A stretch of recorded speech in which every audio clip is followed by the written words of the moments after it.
Sir, may mga dumarating. Sino kaya mga ito?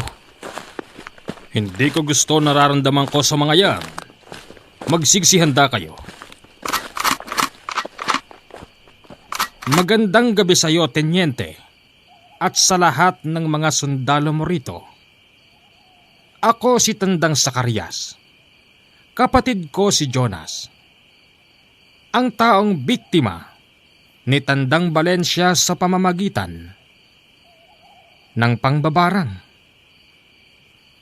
Tenyente, itatanong ko lang sa iyo. Ano ang magagawa mo tungkol sa kaso ng kapatid ko? Magandang gabi rin sa iyo, Tandang Zacarias. Hayaan natin gumulong ang investigasyon. At huwag kang nagbibigay ng pangalan. Hindi pa tapos ang sinasagawang investigasyon. Hayaan mo, Tandang Zacarias. Kapag napag-alaman namin kung sino ang suspect, gagawin namin ang aming tungkulin. At pwede bang pakitanggal ang salitang pinatay sa pamamagitan ng barang? Hindi po pwede sa korte yan. At sa ngayon, wala pa tayong suspect. Ganun ba, Tenyente? Sa madaling sabi, hindi mo pa alam. Pues, kami alam na namin. Tenyente, kung hindi mo mahuhuli ang taong yan, kami na ang bahalang humuli sa kanya. At ipinapangako ko sa iyo, Tenyente, na kapag nahuli namin siya, hindi namin siya ibibigay sa inyo. Dahil papatay namin siya sa pinakamasakit na paraan. Binibigyan lang kita ng 24 oras, Tenyente, upang lutasin ang kaso ng kapatid kong si Jonas. Hindi mo pwedeng gawin yan, Tandang Zacarias. Kapag ginawa mo yan, ako ang makakalaban nyo. At hindi ako magdadalawang isip na damputin kayong lahat kung saan man kayo nagkukuta. Tenyente, mukhang hindi mo yata alam kung saan ka nakatungtong. Nandito ka sa Mindoro, Tenyente. Hindi mo kilala kung sinong kausap mo. Gusto mo bang malaman kung sino ako? At sino ang lahat ng nakatayo sa harapan mo?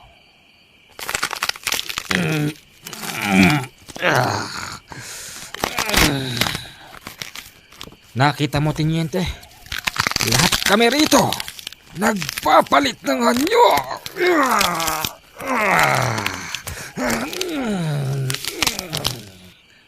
Sir, hindi tao mga yan. Aswang ang mga yan, sir. Pasok. Magsiksipasok kayo sa loob. Dalihan nyo! Yuri, nandyan pa ba? Nandyan pa yata, sir. Tenyente, nandito pa rin kami sa labas. Hindi kami nagpunta rito para labanan kayong mga sundalo ng konstabulariya. Naririto kami para makipagtulungan sa inyo. Pero nagmamataas ka pa, Tenyente, at nagbubulag-bulagan sa nangyayari. Ulitin ko, Tenyente, binibigyan kita ng 24 oras upang lutasin ang kaso ng kapatid kong pinatay ni Matandang Valencia sa pamamagitan ng pangbabarang.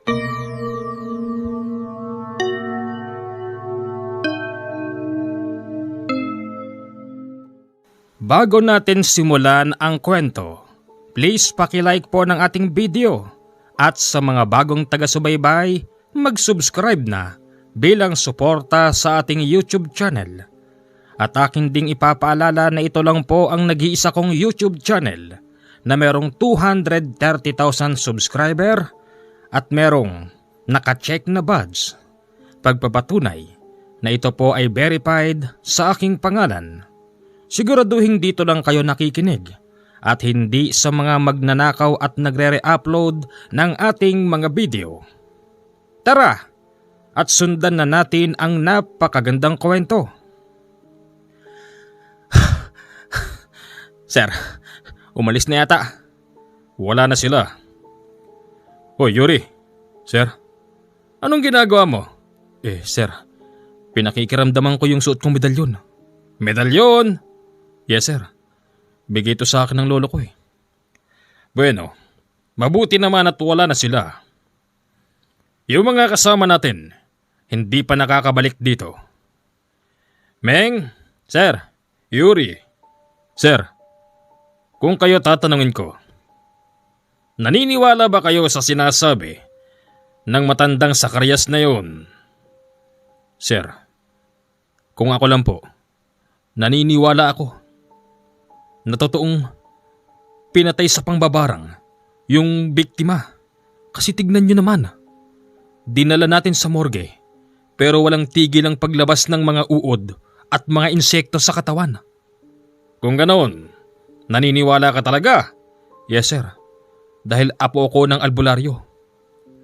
At kung hindi ako nagkakamali, yung sinabi ni Tandang Zacarias kanina na Tandang Valencia raw ang pangalan nung mangbabarang, baka ito yung matandang pumatay sa lolo ko noon bago pa ako maging isang ganap na sundalo. Yuri, taga Bicol ka hindi ba? Yes, sir. Pero nandito tayo sa Mindoro. Yun na nga, sir Nagtataka ako. Paanong napunta rito yung matandang yun? Tsaka, sir, isa pa. Yung mga tao sa labas kanina, ay hindi pala tao. Yung mga aswang na yun, sir.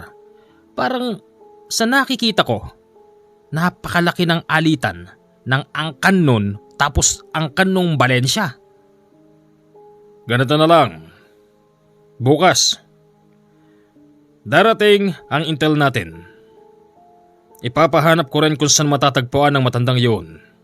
At kapag nagkataon, Meng, Yuri, kayong dalawa, ang aatasan ko para arestuhin ang matandang yun. Pero, hindi natin siya ihaharap sa korte. Iimbestigahan muna natin siya dahil hindi pa naman siya suspect. At higit sa lahat, hindi pwedeng sabihin sa korte na pinatay niya ang taong yun sa pamamagitan ng pangbabarang. Tama ho, sir. Tama kayo ng desisyon na ako ang isabak niyo ron. Dahil kapag nagkataon, sir, mabibigyan ko na rin ng hustisya ang pagkamatay ni lolo. Masyadong personal ang sinasabi mo.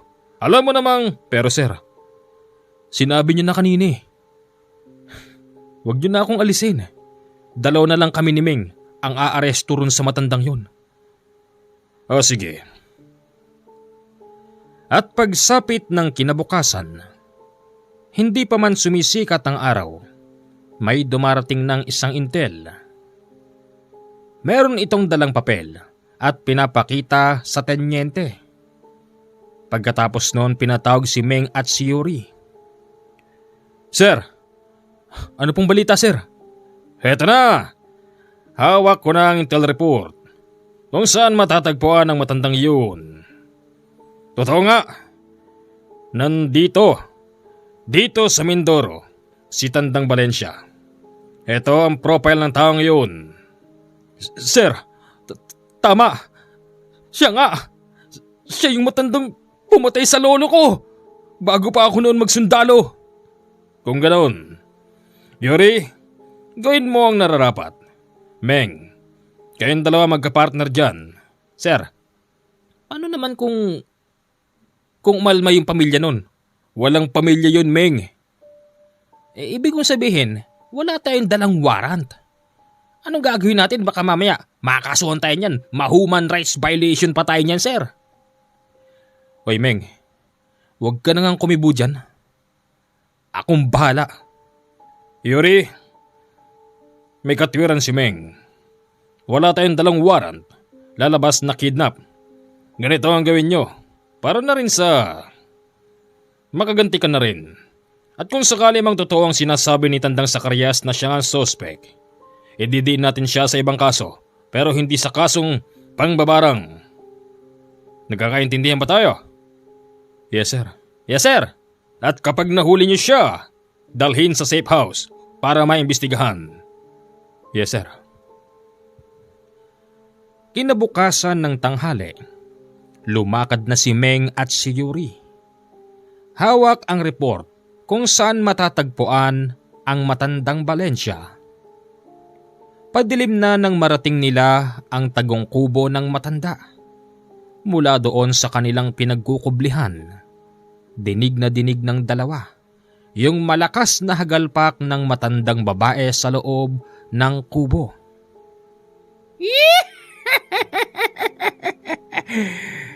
Tandang Zacarias, baka akala mo, mauutakan mo ko. Inunahan ko na ang kapatid mong si Jonas. Kung hindi ganon ang ginawa ko, siguradong ako ang papatayin ninyo mga aswang.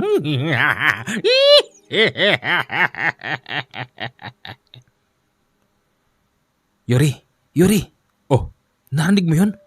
Parang inaamin ng matanda na siya raw ang pumatay dun sa may biktimang kinuha natin. Siya nga, kung ganon, anong gagawin natin?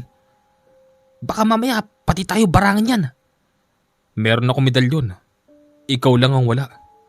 Anong gagawin ko? Dito ka lang. Papasok ako sa loob. Backup ka ha?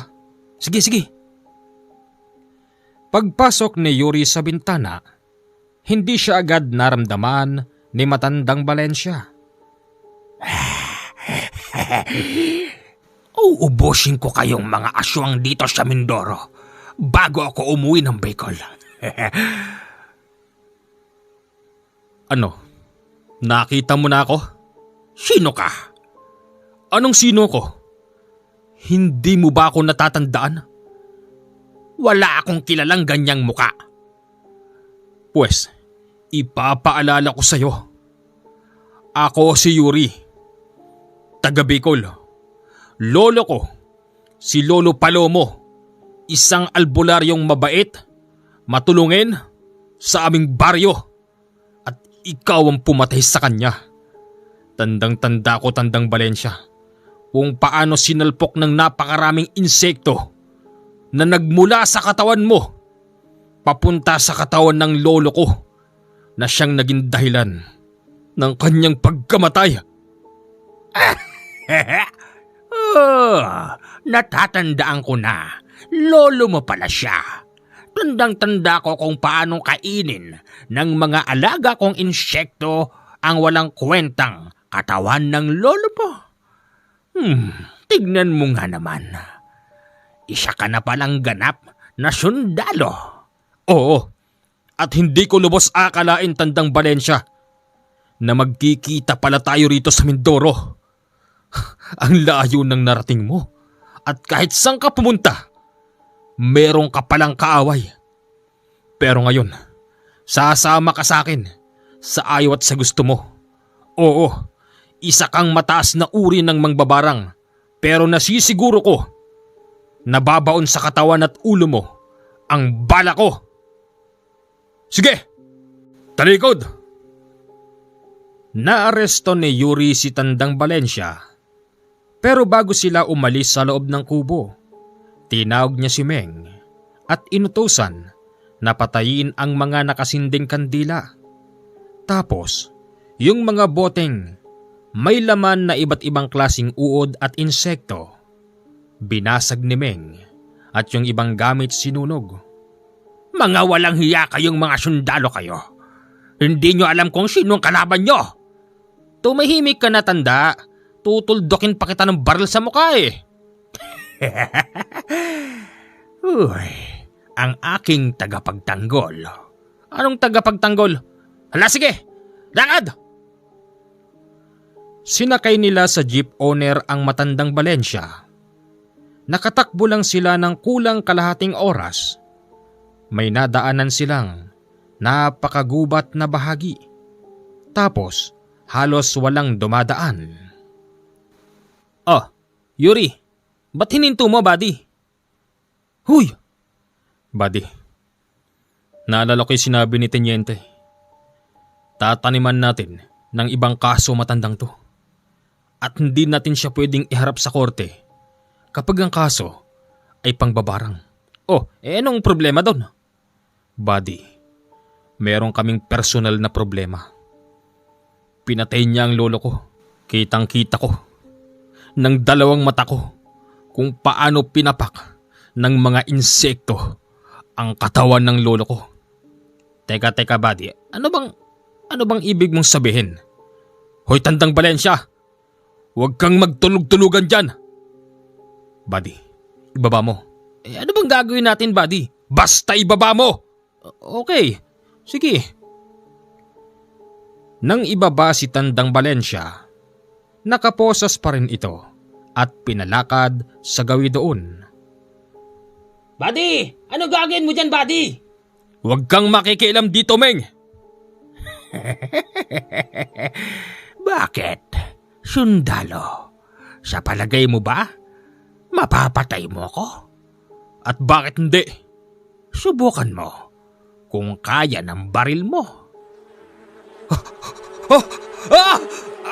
Yeah!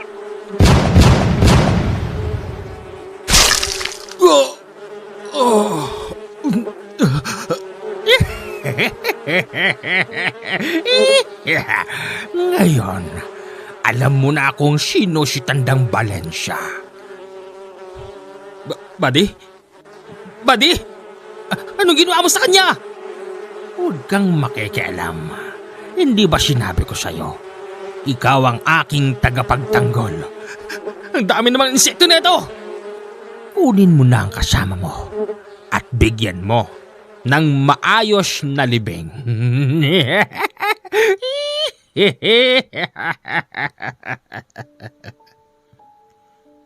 Hindi alam ni Meng kung anong ipapaliwanag niya sa kanilang opisyal. Pero syempre, meron pa ring isinasagawang imbestigasyon upang malaman ang pagkamatay ni Yuri. Hindi kita sinisisi, Meng. Ngayon, kung buhay lang din si Yuri, malamang sasabihin din niya yung narinig niya. Ngayon, naniniwala na ako kay Tandang Zacarias na yung matandang Valencia na yun ang dahilan ng pagkamatay ng biktima nung isang gabi. Sir, siya din ang pumatay kay Yuri, sir! Naintindihan kita. Huwag kang mag-alala. Bibigyan natin ng hustisya ang pagkamatay ni Yuri. Sir, napakadelikado ng matandang yun, sir. Kung alam ko lang, dapat pinutokan ko na siya nung una pa lang, sir. Sir, huwag kayong magtitiwala sa kanya. Kung may pagkakataon, sunugin natin ng matandang yun para hindi na siya mabuhay. Sir, napakaraming mga bubuyog kung ano nung insektong napakasakit ng kagat na kayang... Tumahimik ka na. Sige na. Nararamdaman ko ang takot mo. Sir! Sige na. Kami nang bahala sa bangkay ni Yuri. At ipaparating namin to sa pamilya niya sa Bicol. Sir! Maging si Meng, muntik nang mabaliw. Hindi kasi siya makapaniwalang wala na ang tapat niyang partner. Lumipas na ang 24 oras na naging palugit ni Tandang Zacarias. Inaasahan noon ni Tenyente na muling magpapakita si Tandang Zacarias at ang mga kasama nito. Sir? Oh. Di po ba ako pwedeng sumama ron? Saan? Doon sa burol ni Yuri. Kailangan kita rito, Meng. Meron na tayong mga tao doon. Pero sir, Meng, ikaw ang makapagbibigay ng testimonya sa pagkamatay ng partner mo. Kailangan kita rito, and that's an order. Yes, sir. Buksan mo nga yun. Silipin mo muna. Yes, sir. Kapag nakita mong kahina-hinala, huwag mong basta bubuksan. Magandang gabi sa'yo, Tenyente. Sir, yung mga asong yun. Kaya mo't lalabas ako. Pagkakataon na para magkasundo kami ng mga ito. Magandang gabing muli sa'yo. Magandang gabi rin ho. Nabalitaan ko ang nangyari doon sa kawawa mong sundalo.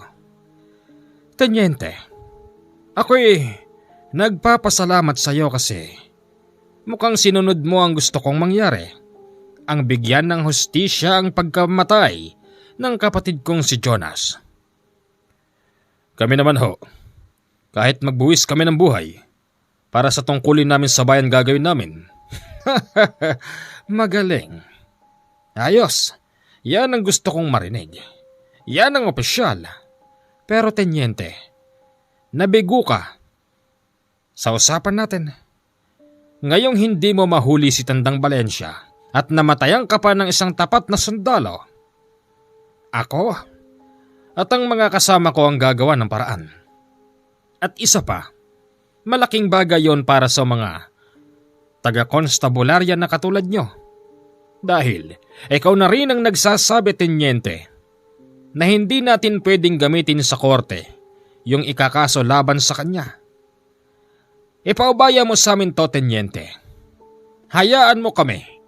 Kami ng angkan ko ang umusig at pumatay diyan sa matandang Valencia na yan. Huwag ka nang magsayang pa ng buhay ng mga tao mo, tenyente. Nagkakaintindihan ba tayo? Tsaka isa pa, hindi mo ba napapansin? Itong pinagtayuan ng maliit niyong kampo, masyado itong malayo sa malaking kampo at mahihirapan yung mga kasama niyong rumesponde rito kung sakaling hindi tayo magkasundo. Tenyente, ano, pumapayag ka na ba? Sir. Sige, pumapayag ako, pero kapag nahuli niyo siya, dalhin niyo siya rito ng buhay. Mga otoridad kami. Kami pa rin ang dapat na maggawad sa kanya ng parusa. Panyeta, tenyente! Puro ka otoridad! Puro ka batas! Ano nangyari sa tao mo? Namatay nang dahil sa kakulangan nyo sa kaalaman. Hayaan mo kaming kumilos! Ako'y pikang-pika na, tenyente. Pasalamat ka't ginagalang pa rin kita. Ibaba mo ang boses mo. Nandito ka sa kampo ko. Ano ngayon? Wala akong pakialam. Ngayon, nakapagpaalam na ako sa'yo na kami na ang gagawa ng paraan. Sa ayaw at sa gusto mo, papatayin namin ang matandang mangbabarang na yon. Ngayon, kung galit ka sa akin at gusto mo akong hulihin, gawin mo. Hulihin mo ako sa kampo namin kung kaya mo. Matapos magalit ni Tandang Zacarias, dere-derecho silang umalis ng walang paalam. Sir, nataasan tayo ng boses ah. Naintindihan ko sila. Yung galit nila at sitwasyon natin dito. Alam nating lahat na hindi sila basta tao. At kung nagkataon nga naman na hindi tayo nagkasundo sa oras na ito, malamang uubusin nila tayo. Pero mga sundalo tayo, sir. Pwede tayong lumaban. Pwede naman talaga. Pero sa nakikita ko, malaki ang lamang nila. At mukhang mas napaghandaan nila ito. Hayaan mo sila. Pero gagawa din tayo ng paraan. Mamanmanan natin ang gagawin nilang pagsalakay sa matandang yun. Kapag nahuli na ang matanda, doon tayo papasok. Gagamit tayo ng mga malalakas na armas upang pasukuin ang mga aswang na yan. Tama sir, tama. Yan din ho ang naisip ko. Kung ganoon, sabihan mo mga tao. Yes sir. 10 sundalong piling-pili ang ipinadala ni Tenyente upang sundan sila Tandang Zacarias. At pang-11 si Tenyente. Alam kasi nilang sa gabing yun, hindi matatahimik sila Tandang Zacarias at isasagawa na nila ang masama nilang plano. Lihim nilang sinusundan ang mga aswang. Pagapang-gapang paggamit-gamit ng binocular upang hindi makalayo ang mga ito sa paningin ni Tenyente. 1 oras at kalahati na silang nasa loob ng kagubatan nang mapansin ni Tenyente na huminto ang mga aswang. Sir, bakit po? Baka makalayo sila. Sa palagay ko, tama lang ang distansya natin sa kanila. Matalas ang mata, pangamoy at pangdinig ng mga aswang. Sigurado ako. Magmula rito, hindi nila tayo nararamdaman. Pero kung lalapit pa tayo ng kaunti, malalaman nilang sumusunod tayo. Meng, sir, magpahinga muna kayo. Yes, sir. Kasalukuyan din namang nagpapahinga ang mga aswang na tila ba napagod na rin sa paglalakad nung oras na yun. At nang tumayo ng mga aswang, sinundan din sila ng lihim ng mga sundalo. 1 oras at kalahati pang nakalipas, narating na ng mga aswang na sila sa Karyas, yung kubo ni Tandang Valencia.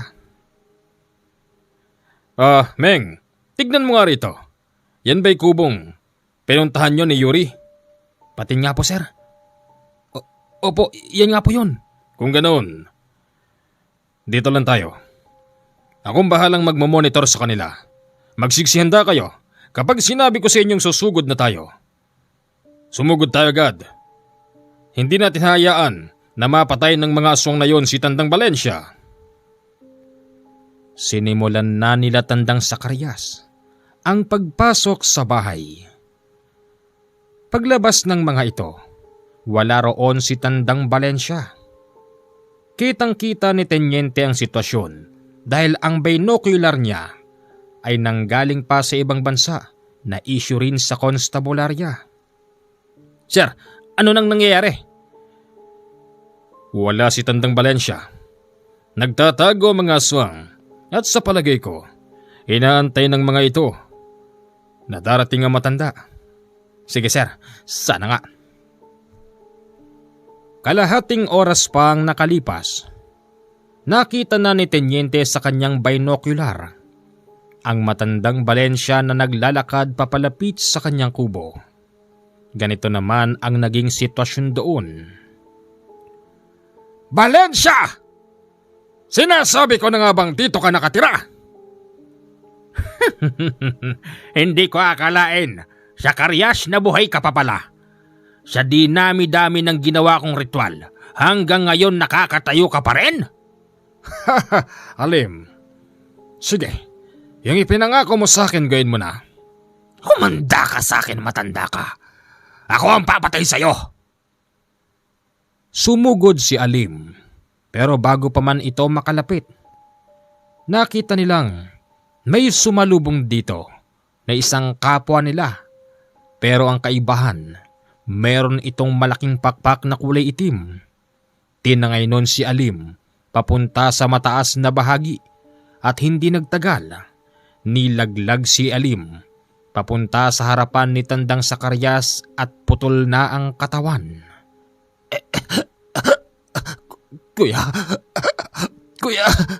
hindi maaari ito. Sino pang maglalakas loob na sumugod dyan? Baka akala nyo, wala akong tagasunod na kalahin ninyo? Kung kayo yung klase ng aswang na hindi tinutubuan ng pakpak, pues meron akong mga tagakasunod na mas malakas pa di hamak sa inyo. Nakita nila yung 2 lalaking nakatayo sa likod ni Tandang Valencia na kapwa may malaking pakpak sa likod. Nang makita ito ni Tandang Zacarias, inutusan niya ang mga kasama niyang umatras. Pero tila ba huli na ang lahat dahil napalibutan na pala sila ng maraming gabunan. Ipinag-utos ni Tandang Valencia na pagpapapatay na sila Tandang Zacarias at ang iba pa. Ganon nga ang nangyari. Napakabilis pinatay ng mga gabunan ang mga kasamahang aswang ni Tandang Zacarias. Valencia, patawarin mo ako. At ngayon, humihingi ka ng tawad sa akin, Zacarias. Yan naman ang hirap sa'yo. Hindi mo alam kung gaano ko kalakas. Sa bunganga ka lang magaling. Anong gagawin namin sa kanila? Kakainin ba namin sila? Kainin nyo na kung gusto nyo.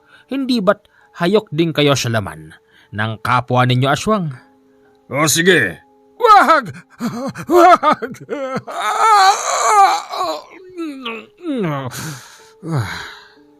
Sa madaling sabi, lahat ng aswang, pati si Tandang Sakaryas ay namatay sa kamay ng mga kalahi nila.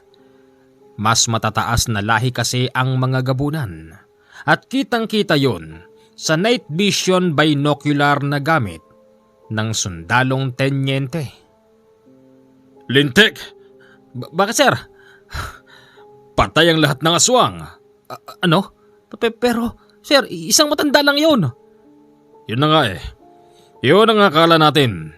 Pero, marami pala siyang mga tagasunod na aswang din at mas matataas ang uri kila Tandang Sakaryas. Napakadelikado nito. Hindi natin pwedeng payagan na habang buhay silang mabubuhay dito sa Mindoro. Kung kinakailangan gumamit tayo ng puwersa, gawin natin. Sir, ano nang gagawin natin? Sa ngayon, babalik muna tayo sa kampo. Magpapahinga muna tayo at pag-aaralan ko ang susunod na gagawin natin. Men! Balik sa kampo! Kinabukasan, paggising ni Meng, nakita niya si Tenyente na abala sa harapan ng mesa. Tapos ang mata nito'y malalalim. Halata mong hindi pa nakakatulog. Sir, kape muna kayo sir. Oh, salamat. Sir, di po yata kayo natulog. Meng, hindi ako nakatulog sa nakita ko. Lahat ng pangyayari sa bahay ng Tandang Valencia kitang-kita ko rito. Sir, baka ho pwedeng sumama na ako sa magiging karelyebo. Hindi po pwede. Kailangan kita rito, Meng. Pero sir, ilang araw na lang at baka ilibing na si Yuri, sir. Naiintindihan mo ba ako, ha? Mas kailangan kita rito. Ikaw ang nakakaintindi sa gantong sitwasyon. Ayaw kong isipin ng mas nakakataas sa atin na ginagamit ko lang ang mga sundalo ko para sa pangsariling kapakanan. Sir, nagpadala na po ba kayo ng mga investigador doon? Oo, nagpadala na ako doon. Mamaya, babagsak sa akin ang lahat ng report. Sige ho, sir. Yung lugar kasi nila, ito yung tinatawag na mini kampo lang. Maliit lang. May kaunting barikada at ilang kubo, tapos isang sasakyan ng sundalo. Kaya nga, kung tutusin, hindi sila pwedeng gumalaw ng hindi naaayon sa kagustuhan ng mga taga roon. Dumedepende pa rin sila sa sitwasyon. Mahirap na't baka maubos silang lahat doon. Makalipas ang 2 araw, si Meng nagpunta sa bayan upang bumili dahil magbe-birthday ang isang kasamahan nila. Kasabay din noon, yung sinabi sa kanya ni Tenyente na sunduin ang ibang mga bagong makakasama sa kampo. Birthday ng isa nilang kasamahan nung oras na yon. Ang sabi sa kanila ni Tenyente sa napakatapang na boses. Dito sa lugar na ito, ang kalaban natin dito, purong mga NPA. Pero, meron pang isa. Yung mga bagong dating, hindi ko alam kung maniniwala kayo sa sasabihin ko sa inyo. Meron tayong kalaban dito na mga aswang at mangbabarang. Sir, yung mga ibang tao ba katulad ng mga katatubong mangyan? Hindi sila kalaban. Marahil, yung mga dumating na nakita ko, hindi sila taga rito. Pero siguro, aariin nila na taga rito na rin sila. Dahil ang ganyang klase ng lahi, kung saan sila nakatungtong, yun ang teritoryo nila. Ganun ho ba, sir? Makinig kayong lahat. Huwag kayong magpapakakampante. Kahit nandong kayo sa bayan, makiramdam kayo ng mabuti. Hindi man NPA ang kalaban natin doon. Malamang, nakahalo na rin ang mga aswang sa lugar na yon. Nagkakaintindihan ba tayo? Tila ba naguguluhan ang ibang mga bagong dating na sundalo? Siyempre iniisip nila kalaban mga rebelde. Tapos at ang ibang mga katutubo sa lugar na yon. Siya nga pala, sila po ay mga sundalo ng Philippine Constabulary nung panahon na yun at ang sakop po nito pangkalahatan. Ang pulis nung panahon na yun ay pang city lang at pang bayan. Ang mga sundalo ng Philippine Constabulary noon nag-ooperate kapag merong hinahanap na wanted at merong huhulihin na mga dawit sa pagbebenta ng bawal na gamot at kung sino-sino pang matataas na tao. Ipinapaliwanag po natin to base po sa sumulat ng kwento upang hindi kayo maguluhan. Baka kasi sabihin ng iba, sundalo nag-ooperate ng ganon nag-iimbestiga? Noon po kasi yun, nung panahong meron pang tinatawag na Philippine Constabulary. Okay? Ituloy na po natin ang kwento. Makalipas ang ilang araw, nagbaba ng order si Tenyente. Ang sabi nito kay Meng, hulihin ng muli ang matanda. Pero takot na takot si Meng dahil alam na niya ang kakayanan ng matandang mangbabarang. Sir, bakit ako lang sir? Ngang maraming aswang na sila sa Karyas Naubos lahat. Ba't ako lang sir? Makinig ka sa aking maigi. Ha? Ang matandang yun, hindi na sa dati nakatira. Ayon yun sa intel natin. Bumalik na siya sa Bicol. Bicol sir? Di ba tagaron si Yuri? Oo. Huwag ka mag-alala. Meron kang makakasama. Sir, tropa, bakit hindi pa rito manggaling? Mas may tiwala ako sir sa mga kasamahan natin dito. Hindi yun tropa. Albularyo yun. Albularyong kakilala ng isang opisyal natin na gustong makipagtulungan sa atin. At nang sa ganoon, matapos na ang problema dyan sa lintik na matanda na yan. Ganun po ba? Makikilala ko ba sir? Iyon ang problema. Meng, lalakad ka mag-isa. Ang palatandaan ng makakasama mo roon, lalaking nakasando ng puti. Guwapo, maganda ang katawan. May edad na pero hindi halata sa itsura. Sir, sundalo ba talaga yun? Baka naman… Sundalo? Hindi nga sundalo yon. Nakikinig ka ba? Albularyo. Oh, isa siyang albularyo. Yon ang palatandaan at ang pangalan niya Nolesto.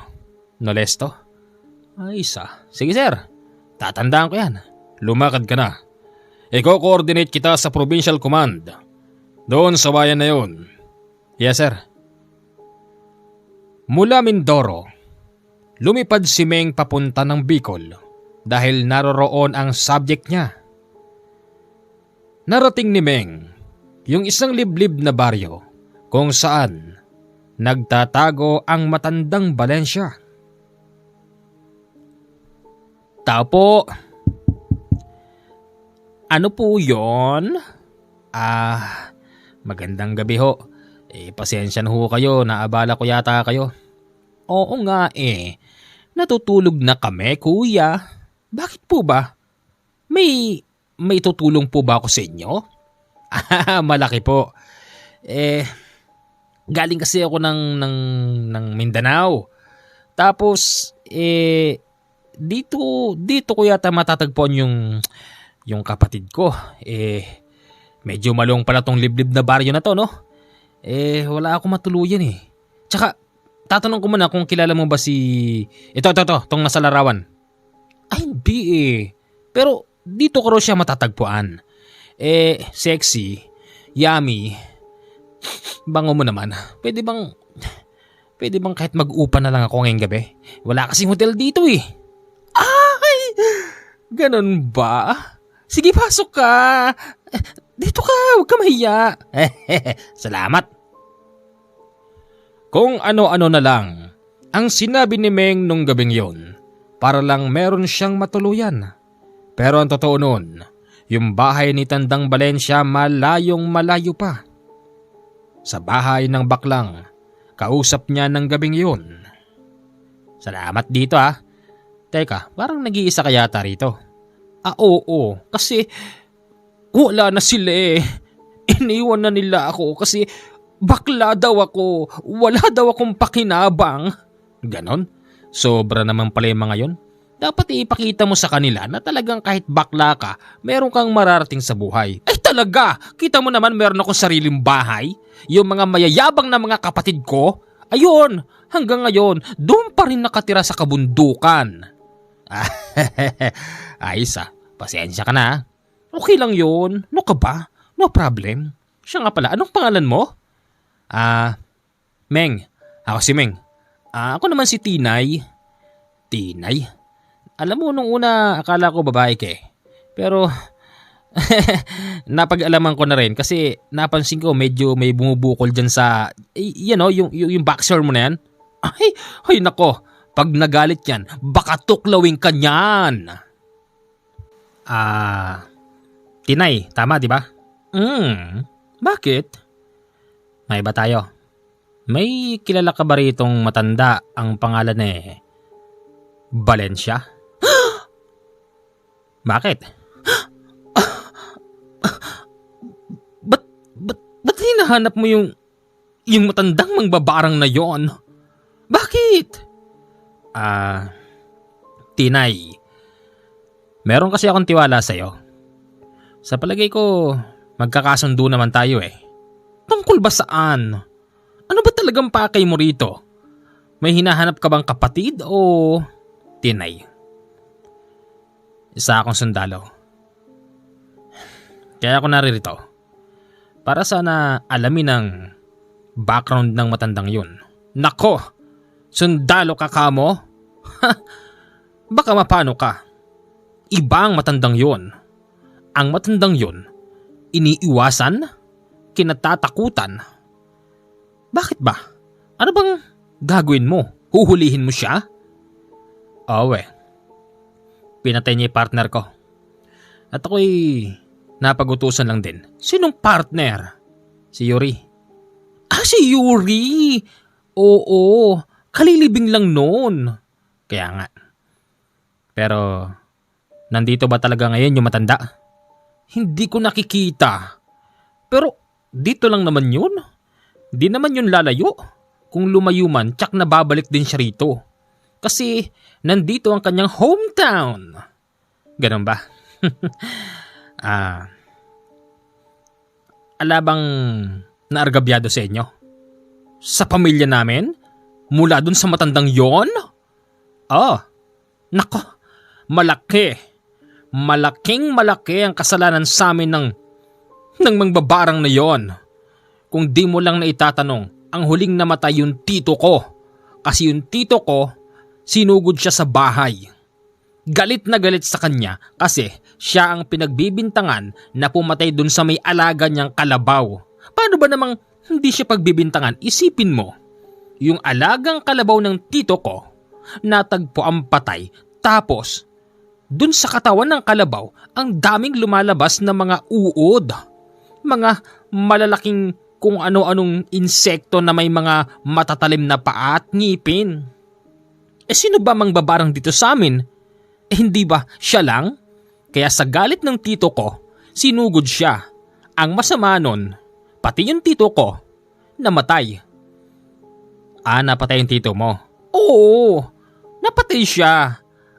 At ang pinakamasakit dun, wala siyang hustisya kasi nga ang pumatay sa kanya, yung mga insektong matatalimang mga ngipin, yung bumubutas ng katawan ng tao.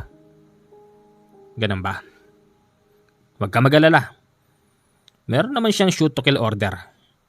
Sabi nga ni Teniente, hindi pwedeng iharap sa husgado yung mga ganyan. Talaga, ano gagawin sa kanya? Ikukulong? Babasahan ng korte? Maghahatol yung judge? Yung mga ganyang klase ng tao, dapat dyan pinapatay. Kasi yung mga katulad nating simple lang, marami nang nadadamay. Kaya tama yung order sa inyo na shoot to kill order. Yung matandang Valencia na yan, nakakatakot.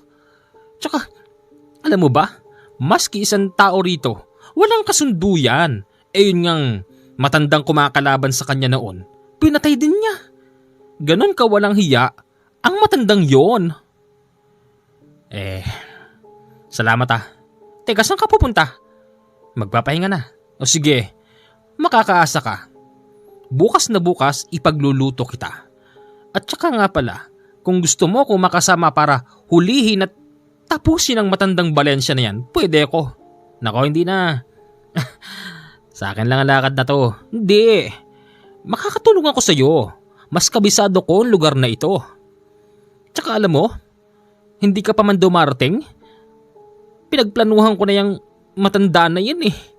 Oo, nabuo na sa isip ko kung paano ko siya gagantihan sa mga ginawa niya sa mahal ko sa buhay. Salot yan. Sige na. Sige, ganito. Magtulungan tayo. Okay. Kinabukasan, kumakain sila sa labas ng bahay. Tapos, tumanim sa isip ni Yuri yung deskripsyon ng albularyong makakasama niya sa baryo ng Puganting Mangbabarang. Teka, Tinay, kilala mo ba yon? Hindi eh. Brad! Excuse me! Nako, ang pogi pala nun. Kuya, halika kain ka. Halika, marami akong niluto. Nako, hindi na. Nakakahiya naman. Hindi, okay lang. Brad, halika, kain ka. Sige. Paglapit nung lalaking tinawag ni Meng, tinanong siya nito kung siya ba yung albularyo. Ano? Albularyo yan tipo na yan? Hoy Meng, mukha nga itong nagsasayaw sa bar eh. May dimple, maganda yung katawan, may height. Ikaw ba si Nolesto? Sabi kasi sa akin ni Hepe, meron daw akong makakasamang albularyo rito sa baryo ng Puganting Mangbabarang na yon. Ganyan na ganyan ang deskripsyon. Ikaw pala yung sinasabing sundalo. Tama ka. Ako nga si Nolesto. Kung ganon, magkasama tayo. Kailan ka pa ba rito? Kagabi lang. Ako ilang araw na. At napag-aralan ko na ang bawat pasikot-sikot. Alam ko na rin kung saan siya matatagpuan. Pero sundalo, ito ang tandaan mo. Hindi basta-basta ang matandang yun. Marami siyang tagasunod na mga taong tinutubuan ng pangil, matulis na kuko sa paa at sa kamay, maitim ang katawan at may pakpak na malaki. Sundalo, pwede bang mahiram yung bala mo? Kahit yung isang magasin lang. Bakit? Anong gagawin mo? Pahiram mo na, sige na. Oo, ito na. Pinahiram yung bala sa harapan mismo nila habang kumakain. Inorasyonan ito. Pagkatapos nun, ibinalik na kay Meng. Kuya, ano bang ginawa mo sa bala? Inorasyonan. Para meron siyang laban. Ako ba? Pwede mo rin ba akong orasyonan? Bakit? Sasama rin kasi ako eh. Kasi marami sa pamilya ko ang pinatay ng matandang Valencia na yon. Gusto ko makaganti. Ganun ba? Kuha ka doon ng kutsilyo, ng gunting, o kahit na anong matulis na bagay. Bakit? Basta, yun ang gagamitin mo. Okay, wait lang. Pagbalik ni Tinay, dala nito ang isang kutsilyong pinangkakatay ng baboy. Yan? Anong gagawin mo dyan? Alam mo ito, kahit napakatalim nito, hindi nito kayang patayin ng mga kasama ng matandang Valencia. At kung hindi ako nagkakamali, pati ang matandang yun, hindi tatalaban nito. Ano? Totoo yun. Kaya kapag meron kang pagkakataon, kahit isa sa mga yun, huwag kang mag-atubili. Tagain mo. Patayin mo. Kapag hindi mo sila pinatay, ikaw ang mamamatay. Aba, mahal ko buhay ko, no? Aba, syempre, papatayin ko sila para na rin sa kaligtasan ko. Magaling kung ganun. Nalesto. Kailan naman tayo sasalakay? Mamayang gabi. Sakto. Bilog ang buwan. Base sa aking mga narinig, mamayang gabi, yung mga bisita niyang may mga pakpak na itim darating dahil meron silang isasagawang pag-aalay. At base rin sa akin narinig, si Matandang Valencia, nang manggaling ito ng Mindoro, meron siyang inuwi rito na isang batang sanggol. Tao yun. At ang batang yun, pinaplano nila na ialay mamayang gabi. Kakatakot naman. Paano ialay? Hindi natin masasabi kung paano. Ang lahat ng yan ay may kanya-kanyang paraan. At kapag nangyari yun, doon tayo papasok. Papatayin ko ang lahat ng mga gabunan. At ang matandang yun huhulihin natin. Pipilayan natin siya at sisiguruhin ko na matatanggal ang bertud niya sa katawan. At nang sa ganun, mapagbayaran niya sa batas ang lahat ng kasalanan niya. Deserve niya yon, no lesto. Kung hindi siya hinuhuli ng mga pulis dahil nga ang pumapatay sa mga biktima niya, yung mga kulisap, uod, insekto, ngayon, pagbabayarin natin siya. Albularyo ka ba talaga? Parang di naman totoo yata yung mga sinasabi mo na yan. Kung yung opisyal nyo nga nagtiwala sa akin ikaw pa kayang korporal? Oh, di ba? Ano ka? Ilang taong ka na sa serbisyo? Medyo matagal na rin. Good. Sige, kumain na tayo. Pagsapit ng 8:00 ng gabi, nakagayak na si Meng at si Tinay. Si Kanole na lang ang inaantay. Hindi nila malaman kung saan nagpunta si Kanole. Pero napansin ni Meng at ni Tinay na para bang may kakaibang ingay sa loob ng baryo sa gabing yun. Tinay. Yes? Ano yung ingay na yun? May nagaganap bang kasiyahan dito? Wala. Hindi pa ito ang kapistahan namin. December ang piyesta namin. Ano yung ingay na yun? Parang bumubulong sa tenga ko Medyo mahina lang pero naririnig ko pa din. Ewan ko, hindi ko alam. Nasaan na ba yung pogi na yon? Hindi ko nga alam Siya na lang ang kulang at lalarga na tayo. Mula sa kinatatayuan nila, nakita nilang pumapasok sa bakuran si Kanole at dito meron itong sinabi sa kanila. Ano? Nagdidiwang na sila? Oo, nagdidiwang na sila. Pero wala yung bata dun. Baka naman nililigaw lang tayo ng mga yan. Ganito, sundalo, makinig ka. Yung bala, gamitin mo lang pag kailangan. Meron ka bang itak dyan o kahit na ano? Meron. Yan munang gamitin mo. At ikaw naman, wala kang ibang gagawin kung hindi kunin yung bata at kami makikipaglaban. Sabi mo wala yung bata. Oo, wala pa. Pero palagay ko nandun sa isang malaking kubo. Ganun ba? Oo. Mula dun sa kubo, merong mga taong nakaitim na lumalabas dun. May mga bitbit na kung ano-ano. At ang karamihan, abala sa pagtatadtad ng karne. Nasa palagay ko naman, puro mga baboy ramo. Ay naku, salamat. Akala ko tao? Yung matanda.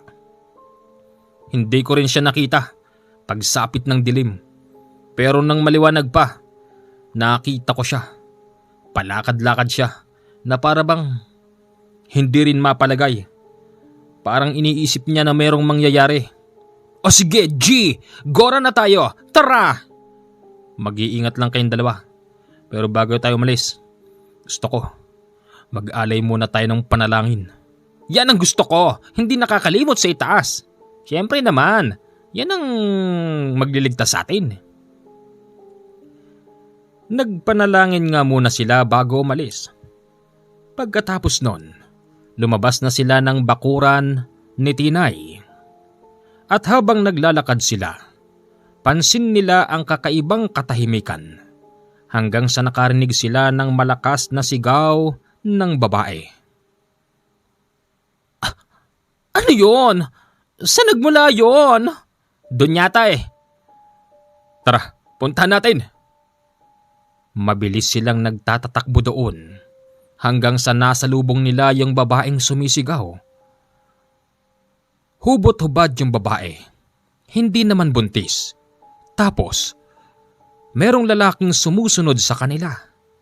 Hubot-hubad din, tumutulo ang laway at napakabaho. Ano nangyari sa'yo? May naninilip po sa akin doon. Ano? Ayan na siya. Akin na yung babae. Aba, aswang to. Hoy aswang, nakikita mo to? Pupugutin ko yung ulo mo. Nagtatakbo ang aswang na yon. Tinugis naman siya ni Tinay. Napakatapang nung bakla at nang abutan niya ito sa isang tabi, wala siyang nagawa nang tadtarin siya ng saksak ni Tinay sa buong katawan. Yung babae naman, pinabalik ni Canole sa bahay tapos pinagdamit. Ayon sa kwento ng babae, kanina pa raw nang naliligo siya sa CR sa labas ng bahay. Meron siyang naaamoy na napakabaho. Tapos, nang lumingon siya sa itaas, nakita niyang naroroon daw ang lalaking yun. Hubot-hubad tumutulo ang laway. Hawak-hawak ang ari-arian habang siya'y pinagnanasahan. Walang hiya na yon, manyakol! Manyakol nga! Napag-alaman din ni Canole at Meng. Yung lalaking yun ay aswang. Tapos, kasamahan ito ni Tandang Valencia. Ano nang gagawin natin? Tara na, lumakad na tayo. Sumisikat na yung buwan. Pumunta na sila sa subject area at pagdating doon, walang katao-tao. Napakatahimik. Wala ring nagdadadad ng baboy at walang nagluluto sa kawali. Ultimong bakas ng baga o kaya naman abobala. Kala ko ba marami ng tao rito? Oo nga, naririnig pa nga natin eh. Meron akong duda. Palagay ko, nakatunog sila. Yung pag-angil nung lalaking sinaksak mo kanina, Tinay, palagay ko, yun ang nagbigay ng babala sa kanila. Ano? Kasalanan ko pa? Hindi ko sinabing kasalanan mo. Hindi ko gusto pakiramdam ko. Parang palagay ko nakatingin lang silang lahat sa atin. Atras! Atras! Aatras sana sila nung oras na yon. Pero pagtingin nila sa bandang likod, ang dami-dami nang nakatayo doon. Mga lalaking nakasuot ng itim tapos mapupula ang mga mata. Heto sila! Heto sila sa likod! Ah! Ang dami! Sino kayo? Anong ginagawa ninyo rito? Paano kayo nakapasok dito? Namumukaan ko ang siyang yon. Hanggang dito ba naman, sundalo? Sinusundan mo pa rin ako. At bakit hindi? May pananagutan ka. Kaya kailangan mong sumama sa akin. Kung doon, sa Mindoro hindi mo ko naaresto at nakita mo ang masaklap na sinapit ng kasama mo, lalo na rito sa aking kinagasnan. Sino ba mga ito? Napakatapang nilang pumasok sa iyong baluarte, Tandang Valencia. At paano sila nakapasok dito? Akala ko ba walang sino man ang makakapasok dito dahil balot ng orasyon mo ang lugar na ito? Hoy! Kilala namin dito ang Matandang Valencia na yan, no? Kahit sino, pwede makapasok dito. At kaya kami nakapasok dito nang walang takot, walang nasaktan. Yung orasyon niya, binasag ko, kaya pasensya na kayo. Babasagin ko rin ang kasiyahan nyo. Halos lahat ng bisita Nagalit kay Tandang Valencia. Hindi naman daw pala ligtas sa sarili niyang lugar. Dumayo pa naman daw sila para sa kasiyahan. Nagpapaliwanag ang matanda sa lahat. Pero ni maski isa, walang nakikinig sa kanya. Maniwala kayo sa akin. Ang kaharap natin na isang mataas na uri ng albularyong pakialamero. Hindi niya mababasag ang orasyon na ginawa ko kung hindi siya malakas. Pero meron ka pa ring pagkukulang. Ang usapan natin, sa kasiyahan walang sino mang manggugulo. Tapos, isang binatang gwapo lang ang manggugulo sa atin? Wala kang silbi. Teka lang, sandali lang, Ohio. Maniwala ka sa akin, ginawa ko ang lahat. Wala nang patutunguhan ito. Nagsigsialisa ng mga yun. Pumasok lang sa madilim na bahagi at bigla nang nawala. O ano, Tandang Valencia, sa palagay mo may laban ka pa sa amin ngayon? Teka nga, sino ka ba? Sino ko? Samantalang sabi mo kanina sa kanila, isa akong mataas na uri ng albularyo. Oo nga, ano bang kasalanan ko sa'yo? Wala akong kasalanan sa'yo. Wala ba? Pero sa kanila, marami. Walang hiya kang matanda ka? Naalala mo ba yung pinatay mong tiyuhin ko? At yung iba ko pang mahal sa buhay, pati yung kalabaw. Hindi mo pinatawad? Yung kalabaw na kumakayod para makakain tayo? Pati siya pinakain mo sa mga alaga mong peste? Ganun ba? Ipapaliwanag ko sa'yo ang side ko. Ginawa ko yun dahil ang kalabaw na yon sinira ang pananim ko. Tapos yung tiyuhin mong sumugod sa akin na may dalang itak. Kung hindi ko ginawa yon, tsak na ako ang pinatay niya. Yung iba ko pang mahal sa buhay, paano mo yun papaliwanag? Ha? Pinagtanggol ko lang ang sarili ko.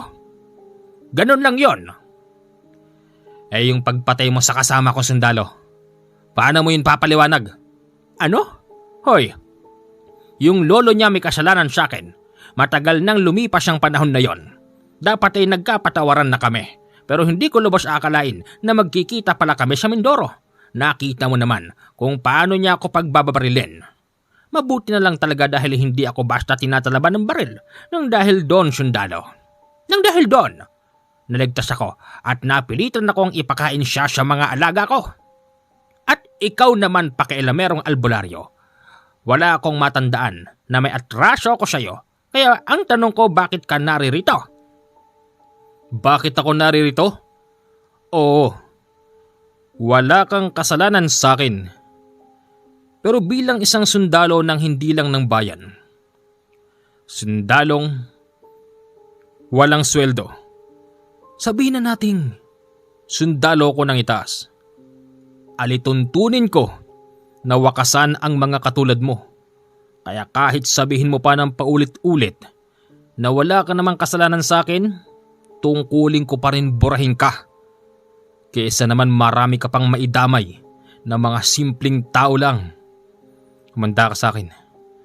Kahit ilabas mo pa ang lahat ng mga alaga mo, hinahamon kita. Anong hinahamon kita? Tawagin mo mga alaga mo. Patamain mo silang lahat sa katawan ko. Tignan natin kung meron bang isa sa kanila ang tatalab sa katawan ko. Teka. Nole, wag. Delikado yan. Huwag kang makikialam. Ganun ba? Sige, humanda ka. Heto na sila! Napakaraming iba't ibang klasing insekto ang sumapol sa katawan ni Kanole. Halos hindi mo na makita ang katawan niya dahil binabalutan ng napakaraming insekto. At bukod pa roon, nakita ni Meng at ni Tina yung mga sumusugod na ahas. Hindi naman siya pinabayaan ng mga yon. Binaril ni Meng yung mga ahas, pero hindi nagpatinag ang mga ahas hanggang sa tuluyan ng pumulupot sa katawan ni Kanole at pinagkakagat siya. Ano na, Nolesto? Utod ka ng kayabangan. Hindi ka na makakilos ngayon. Tawa ng tawa ang matandang Valencia. Iniisip niyang panalo na siya sa laban. Lumingon ang matandang Valencia kay Meng at kay Tinay. Kayo na ang kasunod. Sige, subukan mo.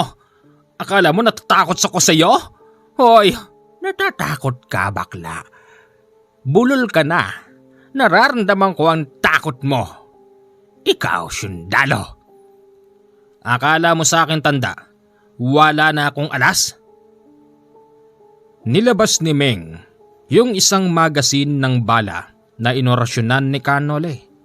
Pinagbabaril niya ng maraming beses ang matanda, pero ni maski isa walang tumama. Napakabilis ng pagkilos ng matandang Valencia. Hanggang sa sinalakay nito si Meng, binaligtad ng ilang beses hanggang sa humandusay sa lupa. Ang bakla naman na si Tinay, hindi rin nagpahuli. Sinugod niya ang matandang yon gamit ang itak na inorasyonan. Kaya lang hindi rin siya tumama. Tumatama naman yung itak niya pero sa mga kahoy sa kalapit. Hanggang sa tuluyang napagod ang baklang si Tinay. Hindi niya namalayan. Nanggaling sa likod ang matandang Valencia. Hinawakan siya at binaltog ng ilang ulit sa lupa. Napakalakas ng matandang yon. Mas masahol pa siya sa lakas ng 2 kalabaw. Nang bulagta na yung 2, sumisigaw yung isa sa kanila ng salitang Canole. Canole! Ano nangyari sa'yo? Palisin mo na mga yan. Papatayin kami ng mga ito. Wala na. Katulad ng iba, inubos na rin ng mga alaga kong insekto ang katawan niya. Narinig ko ang sinasabi ng aking alaga. Matamis daw ang katawan ng albularyo. Kasing tamis ng hinog na saging.